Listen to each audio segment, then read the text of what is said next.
வணக்கம். நான் தியானன் தங்கவேலு, கலைமகள் தமிழ் பள்ளியின் 12ஆம் வகுப்பு மாணவன். எங்கள் கல்வி அறிவை எடை போட ஒரு தராசு வேண்டும். ஆம், யூபிஎஸ்ஆர் தேர்வு மீண்டும் வேண்டும்.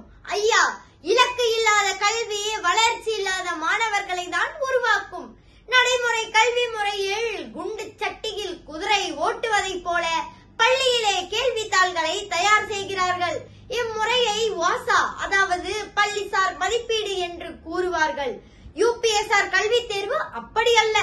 ஒவ்வொரு பாடத்திலும் நிபுணத்துவம் மிக்க ஆசிரியர்கள் குழுவாக அமர்ந்து தயாராக்கிய கேள்விகள் மாணவர்களின் திறன் நிலைக்கு ஏற்ப இருக்கும். கல்வி அமைச்சின் பாடத்திட்டத்தை ஒரு கழுகு பார்வையில் தயாரிக்கப்பட்ட கேள்விகளாகவும் இருக்கும். அது பாதுகாப்பான முறையில் சீல் செய்யப்பட்டு சோதனை அறைக்கு வந்து சேர, இதற்கிடையில் மாணவர்களும் தங்களை ஒரு ஒலிம்பிக்கு தயாராக்கும் விளையாட்டு வீரனை போல ஆயத்தமாக இருப்பர். அது மட்டுமா, முன்பு யூபிஎஸ்ஆர் தேர்வில் மாணவர்களோடு பெற்றோர்கள், ஆசிரியர்கள், அரசு சாரா இயக்கங்களும் துணை நின்றன.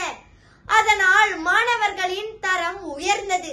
இறுதியாக அவ்வை ஆனாலும் அவரை சோதித்த அவருடைய வல்லமையை பறைசாற்ற கடவுள் முருகன் வேண்டும். அதை போல் எங்கள் கல்வி ஆற்றலை அறிய யூபிஎஸ்ஆர் தேர்வு மீண்டும் வேண்டும் என்று கூறி விடை பெறுகிறேன். நன்றி, வணக்கம்.